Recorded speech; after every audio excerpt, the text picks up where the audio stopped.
और दोस्तों welcome to action study point. मैं हूं सौरभ शुक्ला। दोस्तों इस वीडियो में हम लेकर आए हैं आपके कहने पर दोस्तों करंट अफेयर का वार्षिकांक।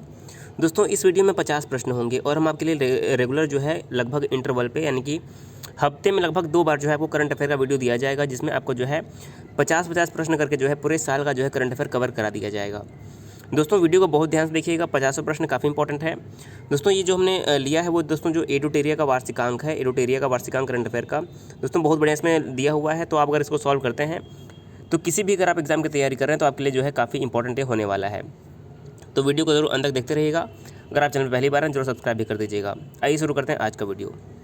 देखिए पहला प्रश्न क्या है, कुपोषण की समस्या दूर करने हेतु प्रधानमंत्री नरेंद्र मोदी द्वारा किस माह को राष्ट्रीय पोषण माह के रूप में बनाने की घोषणा की गई है। देखिए सारे प्रश्न मोस्ट इंपॉर्टेंट हैं क्योंकि आपके एग्जाम में करंट अफेयर के काफ़ी क्वेश्चन आने वाले हैं। तो देखिए प्रधानमंत्री नरेंद्र मोदी द्वारा पोषण माह के रूप में किस माह को मनाने की घोषणा की गई है। तो इस प्रश्न का सही आंसर हो जाएगा सितंबर 2020 को जो है पोषण माह के रूप में जो है मनाने की घोषणा की गई। सही आंसर क्या हो जाएगा, सितंबर 2020 जो इस प्रश्न का है सही आंसर जो है करेक्ट आंसर हो जाएगा इस प्रश्न का ऑप्शन नंबर बी। दूसरा देखिएगा, आप देखिए कि आप कितने प्रश्न सही कर पाते हैं, क्योंकि करंट अफेयर के प्रश्न जो है छात्र अधिकतर गलत करते हैं, तो इसलिए आपको ये पढ़ना बहुत ज़रूरी है। दूसरा प्रश्न है कि भारत सरकार द्वारा मिशन कर्मयोगी नामक राष्ट्रीय कार्यक्रम शुरू किया गया है, जिसका संबंध किससे है। तो मिशन कर्मयोगी अभियान का संबंध किससे है, छात्रों एवं शिक्षकों से, किसानों से, सिविल सेवकों से या फिर मजदूरों से। तो सही आंसर हो जाएगा ऑप्शन नंबर सी, सिविल सेवकों से। देखिए जो मिशन कर्मयोगी अभियान है इसका जो संबंध है वह सिविल सेवकों से यानी कि जो सिविल सर्वेंट जैसे कि आईएएस हो गए, पीसीएस हो गए, आईएफएस हो गए, इंडियन पुलिस सर्विस में हो गए, तो इन लोगों के लिए जो है ये अभियान चलाया गया था मिशन कर्मयोगी। सी ऑप्शन यहाँ पर सही होगा। तीसरा प्रश्न देखिए, केंद्रीय मंत्रिमंडल ने जम्मू कश्मीर में कितनी भाषाओं को आधिकारिक भाषा के रूप में मंजूरी दी है। देखिए जम्मू कश्मीर से प्रश्न परीक्षा में ज़रूर बन रहे हैं, तो ये आपके लिए काफ़ी इंपॉर्टेंट है। तो इस प्रश्न का सही उत्तर हो जाएगा कि जो केंद्रीय मंत्रिमंडल ने जो है जम्मू कश्मीर में 5 आधिकारिक भाषाओं को जो है मंजूरी दे दी है। कितनी भाषाओं को, 5 भाषाओं को मंजूरी दी है। अब इन भाषाओं के नाम आपको पता होने चाहिए। देखिए हिंदी अंग्रेजी तो पहले से ही वहाँ की भाषा थे, आप पहले याद रखिए हिंदी है पहला, दूसरा हो जाएगा आपका अंग्रेजी, तीसरा आपका हो जाएगा उर्दू, क्योंकि वहाँ पर उर्दू को भी जो है राजभाषा का दर्जा प्राप्त है। इसके अलावा वहाँ पर जो है कश्मीरी भाषा को भी आधिकारिक दर्जा प्राप्त है। इसके अलावा 5वीं भाषा हो जाएगी डोगरी। तो हिंदी, अंग्रेजी, उर्दू, कश्मीरी और डोगरी ये जो 5 भाषाएं हैं यह जम्मू कश्मीर की आधिकारिक भाषाएं होंगी। इसके अलावा बात है जम्मू कश्मीर की, तो यहाँ के पहले जो है वर्तमान में उपराज्यपाल कौन है, तो मनोज सिन्हा जो है वर्तमान में जम्मू कश्मीर के उपराज्यपाल हैं। इनका नाम आपके लिए जो है मोस्ट इंपॉर्टेंट है, मनोज सिन्हा। चौथा प्रश्न देखिए, नई राष्ट्रीय शिक्षा नीति को लागू करने वाला देश का पहला राज्य कौन बना है। बहुत ही इंपॉर्टेंट प्रश्न है। जैसा आप सभी को पता है कि हमारे देश में जो है नई शिक्षा नीति जो है बना दी गई है, तो इसको लागू करने वाला हमारे देश का पहला राज्य कौन सा बना है। तो सही आंसर हो जाएगा option number B, Himachal Pradesh जो है नई शिक्षा नीति को लागू करने वाला देश का पहला राज्य बन गया है। अब ये लागू किया हिमाचल प्रदेश ने, तो इसके बारे में जान लेते हैं। यहाँ की राजधानी क्या है, हिमाचल प्रदेश की राजधानी है शिमला। हिमाचल प्रदेश के वर्तमान में राज्यपाल कौन है, तो बंडारू दत्तात्रेय जो है यहाँ के वर्तमान में राज्यपाल हैं। और जयराम ठाकुर, क्या नाम है, जयराम ठाकुर जो है यहाँ के वर्तमान में मुख्यमंत्री हैं, कहाँ के, हिमाचल प्रदेश के। अगला देखिए 5वां प्रश्न, वर्ष 2021 में आयोजित होने वाले खेलो इंडिया यूथ गेम्स के चौथे संस्करण की मेजबानी किस राज्य को सौंपी गई है।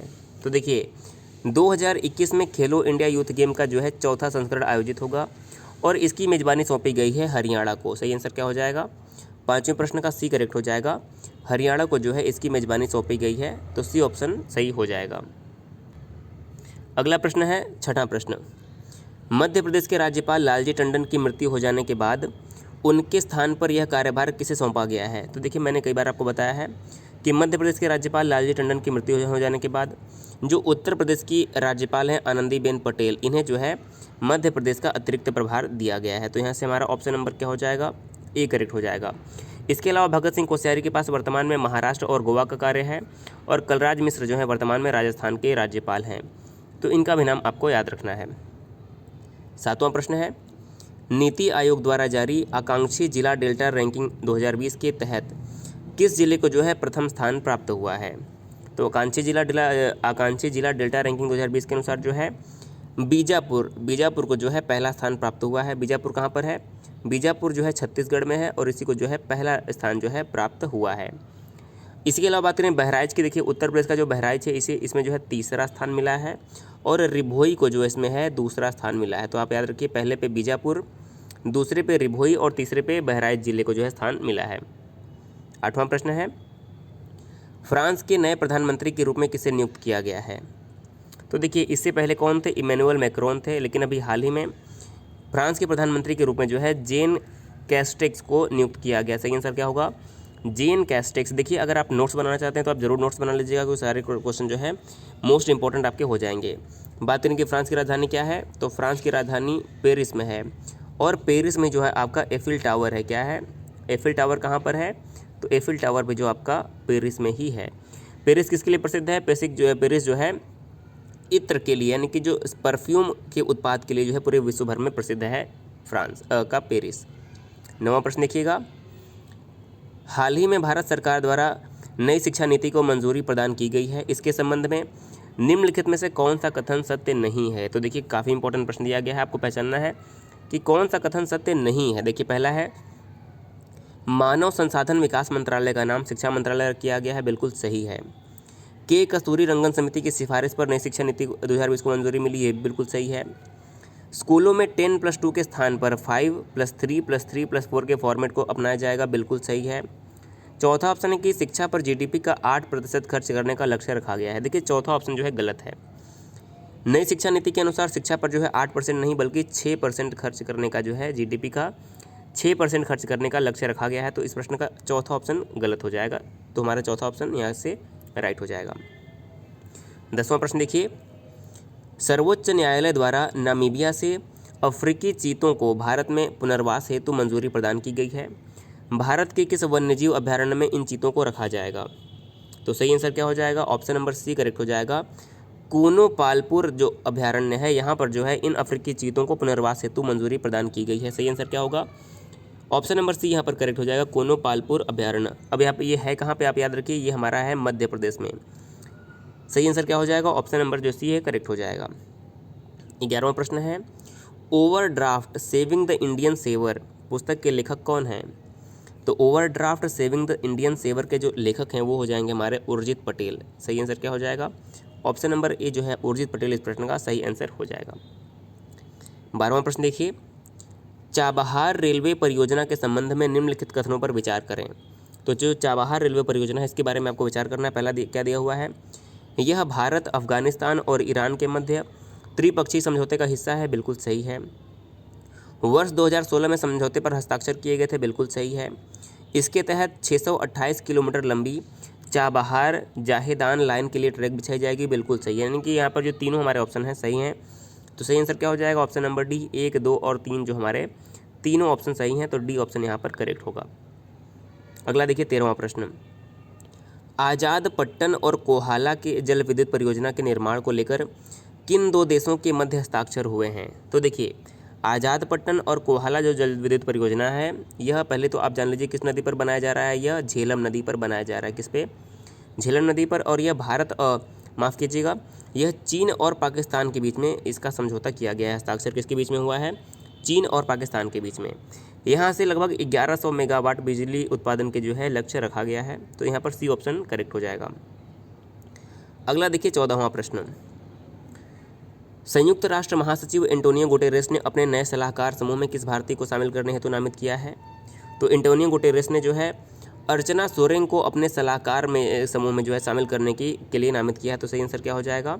अर्चना सोरेंग जो है इस प्रश्न का सही आंसर हो जाएगा। अगला देखिए 15वां प्रश्न, भारत ने सकतेंग वन्यजीव अभ्यारण्य में सड़क निर्माण को लेकर प्रस्ताव रखा है, यह अभ्यारण्य कहाँ पर स्थित है? तो देखिए जो सकतेंग वन्यजीव अभ्यारण्य है यहाँ पर हमारा हो जाएगा भूटान के पूर्वी क्षेत्र में है। कहाँ पर है ये?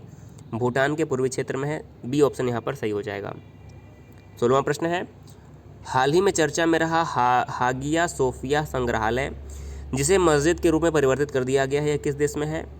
तो देखिए जो सोफिया संग्रहालय था यह तुर्की में था, जिसे जो है हाल ही में मस्जिद के रूप में परिवर्तित कर दिया गया है। तो सही आंसर हो जाएगा option number D, Turkey. Turkey की कैपिटल क्या है? टर्की की कैपिटल है अंकारा।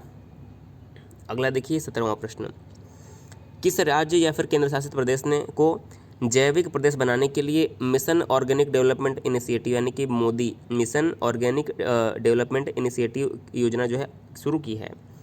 तो देखिए जो मिशन ऑर्गेनिक डेवलपमेंट इनिशिएटिव योजना थी इसको शुरू किया है लद्दाख ने। सही आंसर क्या हो जाएगा? लद्दाख ने शुरू किया है, तो सी ऑप्शन करेक्ट हो जाएगा। लद्दाख के पहले उपराज्यपाल कौन है? तो राधा कृष्ण माथुर, याद रखिएगा कौन है? राधा कृष्ण माथुर जो है लद्दाख के वर्तमान में उपराज्यपाल हैं। और जम्मू कश्मीर के मनोज सिन्हा। 18वां प्रश्न है कि राष्ट्रमंडल खेल 2020 में कहाँ पर आयोजित किया जाएगा? तो जो राष्ट्रमंडल खेल यानी कि कॉमनवेल्थ गेम्स 2022 होगा, यह आयोजित किया जाएगा इंग्लैंड में। कहाँ पर? इंग्लैंड में आयोजित किया जाएगा 2022 में राष्ट्रमंडल खेल। अगला प्रश्न है 19वां, वरुण नौसैनिक अभ्यास किन दो देशों के मध्य किया जाने वाला युद्धाभ्यास है? तो जो वरुण नौसैनिक अभ्यास है यह भारत और फ्रांस के बीच में होने वाला युद्धाभ्यास है। किसके बीच में? भारत और फ्रांस। बी ऑप्शन यहाँ पर सही हो जाएगा। 20वां प्रश्न है कि दिसंबर 2019 में 55वां ज्ञानपीठ पुरस्कार 2019 से किसे सम्मानित किया गया? तो दिसंबर 2019 में जो 55वां ज्ञानपीठ पुरस्कार था उसे सम्मानित किया गया अक्कीतम अच्युतन। किसे? अक्कीतम अच्युतन, जो कि एक मलयाली कवि हैं। क्या है? मलयाली, यानी कि मलयालम भाषा में ये रचना लिखते हैं। मलयाली कवि हैं जिन्हें जो है 2019 में ज्ञानपीठ पुरस्कार जो है सम्मानित किया गया था। अगला प्रश्न है 21वां प्रश्न, दिल्ली में स्थित प्रगति मैदान मेट्रो स्टेशन का नाम बदलकर क्या रखा गया है? तो देखिए जो दिल्ली में प्रगति मैदान मेट्रो स्टेशन था इसका हाल ही में जो नाम बदल कर रख दिया है सुप्रीम कोर्ट मेट्रो स्टेशन। क्या नाम रखा गया है? Supreme court metro station. D का ऑप्शन यहाँ पर करेक्ट हो जाएगा। इसके अलावा यहाँ पर भी हाल ही में एक और रेलवे स्टेशन का नाम बदला गया है। किसका? देखिए वाराणसी में एक रेलवे स्टेशन है मंडुआ डी है रेलवे स्टेशन, आपने नाम सुना होगा। मंडुआ डी है जो रेलवे स्टेशन है, इसका हाल ही में नाम बदलकर बनारस रेलवे स्टेशन रखा गया। क्या रखा गया है? बनारस रेलवे स्टेशन रखा गया। तो आपको इसका भी नाम याद रखना है। 22वां प्रश्न है, ease of doing business report किस संस्था द्वारा जारी किया जाता है? तो देखिए जो ईज ऑफ डूइंग बिजनेस है यह रिपोर्ट किसके द्वारा जारी किया जाता है? तो सही आंसर हो जाएगा वर्ल्ड बैंक, यानी कि विश्व बैंक के द्वारा जो है ease of doing business report जारी किया जाता है। और बात करें वर्ल्ड बैंक की, तो यहाँ के वर्तमान में प्रेसिडेंट कौन है? आप नाम याद रखिएगा, डेविड मालपास। डेविड मालपास जो है वर्तमान में विश्व बैंक के अध्यक्ष हैं, तो इनका भी नाम आपको याद रखना है। अगला प्रश्न है 23वां, अंतर्राष्ट्रीय बाघ दिवस किस तिथि को मनाया जाता है? तो अंतर्राष्ट्रीय बाघ दिवस कब मनाया जाता है? सही आंसर हो जाएगा प्रत्येक वर्ष 29 जुलाई को जो है अंतर्राष्ट्रीय बाघ दिवस मनाया जाता है। डी ऑप्शन करेक्ट हो जाएगा। 24वां प्रश्न है, भारत ने फ्रांस के साथ 36 राफेल विमान की खरीद हेतु समझौता किया है। राफेल विमान की निर्माता कंपनी कौन सी? देखिए अभी हाल ही में राफेल के कुछ जो है विमान हमारे भारत में आ भी गए हैं, तो आपको निर्माता कंपनी बताना। देखिए जो निर्माता कंपनी है वो हो जाएगी डसॉल्ट। क्या हो जाएगी? डसॉल्ट एविएशन जो है इसी ने जो है राफेल विमान को बनाया है। तो सी ऑप्शन इस प्रश्न का हमारा सही हो जाएगा। 25वां प्रश्न है, हाल ही में सोनभद्र में 3000 टन स्वर्ण भंडार की खोज की गई है। सोनभद्र किस राज्य में स्थित है? तो आप में से कुछ लोगों को पता भी होगा कि सोनभद्र जो हमारा है उत्तर प्रदेश में स्थित है। कहाँ पर स्थित है? उत्तर प्रदेश में स्थित है। और यहीं पर जो है हाल ही में 3000 टन जो है स्वर्ण भंडार की खोज की गई है। देखिए सोनभद्र से एक प्रश्न आपको क्या याद रखना है कि जो सोनभद्र की सीमा है वह 4 राज्यों को स्पर्श करती है। किस किस राज्यों को? देखिए इसकी सीमा बिहार को भी स्पर्श करती है। सोनभद्र की सीमा झारखंड को भी स्पर्श करती है, छत्तीसगढ़ को भी स्पर्श करती है और मध्य प्रदेश को भी स्पर्श करती है। तो उत्तर प्रदेश का एकमात्र ऐसा जिला है जो है 4 राज्यों की सीमा को स्पर्श करता है, सोनभद्र। अगला देखिए 26वां प्रश्न, स्कूली शिक्षा प्रणाली में सुधार लाने हेतु किस संस्था द्वारा संचालित स्टार्स कार्यक्रम को भारत में भी लागू किया गया है? तो यहाँ पर आपको बताना है कि जो स्टार्स कार्यक्रम है यह किस संस्था द्वारा संचालित है जिसे भारत में भी लागू किया गया है? तो इस प्रश्न का जो हमारा सही आंसर हो जाएगा वो हो जाएगा वर्ल्ड बैंक। जो स्टार्स कार्यक्रम है स्कूली शिक्षा के लिए यह वर्ल्ड बैंक द्वारा चलाया जाता है, जिसे हाल ही में भारत में भी लागू किया गया है। तो इस प्रश्न का बी ऑप्शन जो है करेक्ट हो जाएगा। 27वां प्रश्न देखिएगा, 108वां विज्ञान कांग्रेस का आयोजन वर्ष 2021 में कहाँ किया जाएगा? तो जो 2021 में 108वां विश्व विज्ञान कांग्रेस होगा, इसका जो आयोजन होगा यह महाराष्ट्र के पुणे में किया जाएगा। कहाँ पर होगा? महाराष्ट्र के पुणे में जो है 108वां विज्ञान कांग्रेस 2021 में जो है आयोजित किया जाएगा। सी ऑप्शन यहाँ पर करेक्ट है। अगला देखिए 28वां प्रश्न, हाल ही में जारी सर्वोच्च न्यायालय की घोषणा के अनुसार किस अनुच्छेद के तहत भारत में इंटरनेट सेवा को जो है मौलिक अधिकार जो है माना गया है? तो किस अनुच्छेद के अंतर्गत इंटरनेट सेवा को जो है मौलिक अधिकार माना गया है? तो देखिए यहाँ पर हमारा सही आंसर हो जाएगा ऑप्शन नंबर ए, अनुच्छेद 19 के अंतर्गत जो है इंटरनेट सेवा को मौलिक अधिकार माना गया है। अगला देखिए 29वां प्रश्न, असीम पोर्टल किस मंत्रालय द्वारा जारी किया गया है? असीम पोर्टल किस मंत्रालय द्वारा जारी किया गया है? तो सही आंसर हो जाएगा कौशल विकास और उद्यमिता मंत्रालय द्वारा। किसके द्वारा? कौशल विकास और उद्यमिता मंत्रालय द्वारा जारी किया गया है। और वर्तमान में कौशल विकास मंत्री कौन है? तो महेंद्र नाथ पांडे, आप नाम याद रखिए, महेंद्र नाथ पांडे जो है वर्तमान में कौशल विकास मंत्री हैं हमारे केंद्रीय। 30वां प्रश्न है, हाल ही में चर्चा में रहे IM विजयन का संबंध किस खेल से है? तो IM विजयन का संबंध जो है हमारा हो जाएगा ऑप्शन नंबर ए, इनका संबंध जो है फुटबॉल से है। ये ऑप्शन सही हो जाएगा। अगला देखिए 31वां प्रश्न, मार्च 2021 को मनाए गए जल दिवस की थीम क्या थी? देखिए प्रत्येक वर्ष जो है 22 मार्च को विश्व जल दिवस मनाया जाता है और आपको पूछा गया कि जल दिवस की इस बार की थीम क्या थी? तो सही आंसर हो जाएगा जल और जलवायु परिवर्तन जो थी इस बार के जल दिवस की थीम थी, क्या थी? जल और जलवायु परिवर्तन। सी ऑप्शन यहाँ पर आपका सही आंसर हो जाएगा। अगला प्रश्न है 32वां प्रश्न, हाल ही में किस राज्य को छठी अनुसूची में शामिल करने की मांग की जा रही है? तो देखिए सही आंसर क्या होगा? देखिए जो नागालैंड, मणिपुर और सिक्किम ये जो है पहले से ही जो है छठी अनुसूची में शामिल है, लेकिन अरुणाचल प्रदेश जो है इसमें शामिल नहीं है। देखिए माफ़ कीजिएगा, सिक्किम यहाँ पर शामिल नहीं है। अरुणाचल प्रदेश के शामिल होने की बात की जा रही थी छठी अनुसूची में। बात करें कि छठी अनुसूची में क्या है, तो देखिए छठी अनुसूची में कौन कौन से पहले राज्य रखेंगे आप याद रखिए। पहला तो हमारा असम रखा गया है छठी अनुसूची में, मेघालय इसमें रखा गया है, असम, मेघालय, त्रिपुरा, मिज़ोरम, देखिए ये राज्य रखे गए हैं, असम, मेघालय, त्रिपुरा, मिज़ोरम। तो छठी अनुसूची के अंतर्गत जो है इन राज्यों में जनजातीय प्रशासन के बारे में जो वर्णन किया गया, तो इसमें जो है अरुणाचल प्रदेश को शामिल करने की मांग हो रही है। तो सी ऑप्शन जो है आपका करेक्ट हो जाएगा। अगला प्रश्न है 33वां प्रश्न, प्रधानमंत्री नरेंद्र मोदी ने स्वतंत्रता दिवस के अवसर पर किस क्षेत्र को 1000 दिन में भारत की मुख्य भूमि से जोड़ने के लिए ऑप्टिकल फाइबर लिंक स्थापित करने की घोषणा की है? तो सही आंसर क्या हो जाएगा 33वें प्रश्न का? ऑप्टिकल फाइबर लिंक से किस स्थान को जोड़ने की घोषणा की गई है? तो सही आंसर हो जाएगा ऑप्शन नंबर बी, लक्षद्वीप को जो है ऑप्टिकल फाइबर लिंक से 1000 दिन के अंदर जो है जोड़ने की घोषणा प्रधानमंत्री नरेंद्र मोदी द्वारा की गई है। बी ऑप्शन करेक्ट हो जाएगा। अगला प्रश्न है 34वां प्रश्न, किस मंत्रालय द्वारा सृजन पोर्टल लॉन्च किया गया है?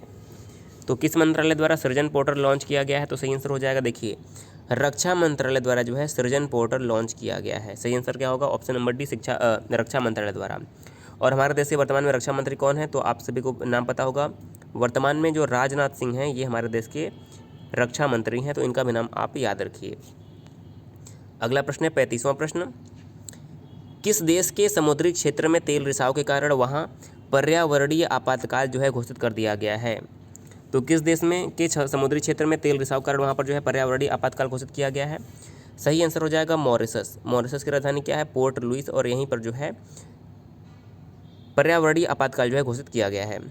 अगला देखिए 36वां प्रश्न, इजरायल UAE शांति समझौते के संबंध में निम्नलिखित में से कौन सा कथन सही है? तो आपको सही कथन पहचाना। देखिए पहला क्या है, इजरायल से समझौता करने वाला UAE पहला खाड़ी देश बना है, बिल्कुल सही है। इसे अब्राहम समझौता भी कहा जाता है, बिल्कुल सही है। इजरायल तथा जॉर्डन के बीच स्थित वेस्ट बैंक पर इजरायल को अधिकार प्राप्त हो गया, तीसरा गलत है। केवल पहला और दूसरा ऑप्शन यहाँ पर सही है, तो हमारा सही आंसर क्या हो जाएगा? सी ऑप्शन जो है इस प्रश्न का सही उत्तर हो जाएगा। अगला देखिए 37वां प्रश्न, हाल ही में भारत के नियंत्रक एवं महालेखा परीक्षक जो है किसे नियुक्त किया गया है? तो काफ़ी इंपॉर्टेंट प्रश्न, देखिए मैंने कई बार बताया है, CAG यानी कि कंट्रोलर एंड ऑडिटर जनरल से बनाया गया है, तो सही आंसर हो जाएगा सी, गिरीश चंद्र मुर्मू को जो है हमारे देश का नया नियंत्रक एवं महालेखा परीक्षक जो है नियुक्त किया गया है। देखिए यहाँ से याद क्या रखना है, इससे पहले जो गिरीश चंद्र मुर्मू थे वो जम्मू कश्मीर के उपराज्यपाल थे, लेकिन इन्होंने जो वहाँ से त्यागपत्र दे दिया, उसके बाद जो है इन्हें CAG बना दिया गया, और जम्मू कश्मीर के उपराज्यपाल जो है वर्तमान में मनोज सिन्हा को बना दिया गया है। बात करें कि CAG किस अनुच्छेद के अंतर्गत आते हैं, तो अनुच्छेद जो 148 हमारे संविधान का है, इसमें CAG के जो है पद का वर्णन किया गया है, तो सी ऑप्शन यहाँ पर सही हो जाएगा। 38वां प्रश्न है, दुनिया में 600 विकेट लेने वाले पहले तेज गेंदबाज कौन बन गए हैं? तो देखिए 600 विकेट लेने वाले जो पहले तेज गेंदबाज बन गए उनका नाम है जेम्स एंडरसन। सही आंसर क्या हो जाएगा? Option number A James Anderson, जो कि इंग्लैंड के तेज गेंदबाज हैं। इन्होंने जो है 600 विकेट लेने वाले जो है यह पहले तेज गेंदबाज बन गए हैं। ये ऑप्शन यहाँ पर करेक्ट हो जाएगा।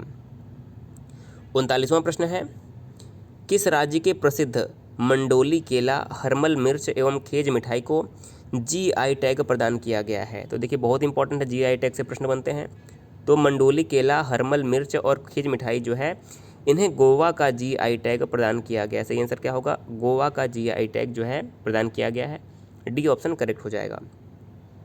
अगला देखिए 40वां प्रश्न, पर्यावरण सुरक्षा के उद्देश्य से केंद्र सरकार ने किस राज्य में ग्रीन एजी प्रोजेक्ट की शुरुआत की है? तो सही आंसर क्या होगा 40वें प्रश्न का? देखिए पर्यावरण सुरक्षा के उद्देश्य से जो सरकार ने ग्रीन एजी प्रोजेक्ट्स की शुरुआत की है वो की है मिजोरम में। सही आंसर क्या हो जाएगा 40वें प्रश्न का? मिजोरम। कैपिटल क्या है यहाँ की? आइजोल। अगला देखिए 41वां प्रश्न, हाल ही में नुआखाई फसल उत्सव का आयोजन किस राज्य में किया गया? तो नुआखाई फसल उत्सव का आयोजन हाल ही में कहाँ किया गया? सही आंसर हो जाएगा ऑप्शन नंबर ए उड़ीसा में जो है नुआखाई फसल उत्सव का आयोजन किया गया। उड़ीसा की राजधानी क्या है? भुवनेश्वर। राज्यपाल हैं प्रोफेसर गणेशी लाल, मुख्यमंत्री हैं नवीन पटनायक। अगला देखिए 42वां प्रश्न, केरल सरकार द्वारा पहली बार समुद्री एम्बुलेंस सेवा शुरू की गई है जिसका नाम क्या रखा गया है? तो देखिए जो केरल सरकार द्वारा पहली समुद्री एम्बुलेंस सेवा शुरू की गई, इसका नाम रखा गया है प्रतीक्षा। सी करेक्ट हो जाएगा। बात हुई केरल की, तो यहाँ की राजधानी क्या है? तिरुवनंतपुरम। मुख्यमंत्री कौन है? पिनरई विजयन। और यहाँ के वर्तमान राज्यपाल हैं आरिफ मोहम्मद खान। तो इनका भी नाम आप याद रखिए। 43वां प्रश्न है, विश्व जैव ईंधन दिवस कब मनाया जाता है? विश्व जैव ईंधन दिवस कब मनाया जाता है? तो प्रत्येक वर्ष जो है 10 अगस्त को जैव ईंधन दिवस मनाया जाता है, यानी कि बायोफ्यूल डे। बी ऑप्शन यहाँ पर सही हो जाएगा। 44वां प्रश्न है, 29 अगस्त को राष्ट्रीय खेल दिवस के अवसर पर 5 खिलाड़ियों को राजीव गांधी खेल रत्न पुरस्कार प्रदान किया गया। निम्नलिखित में से कौन उनमें शामिल नहीं है? तो देखिए राजीव गांधी खेल रत्न पुरस्कारों में मरियप्पन थंगावेलु शामिल है, विनेश फोगाट शामिल है, मनिका बत्रा शामिल है, लेकिन जसप्रीत बुमराह शामिल नहीं है। तो सही आंसर क्या हो जाएगा? जसप्रीत बुमराह को जो है राजीव गांधी खेल रत्न पुरस्कार से सम्मानित इस बार नहीं किया गया है। अगला प्रश्न है 45वां, उत्तर प्रदेश सरकार ने बुंदेलखंड में जल संकट की समस्या को दूर करने के लिए किस देश के साथ समझौता किया है? तो उत्तर प्रदेश की सरकार ने जो है जल संकट की समस्या को दूर करने के लिए इजराइल की सरकार के साथ समझौता किया है। सही आंसर क्या होगा 45वें प्रश्न का? सी।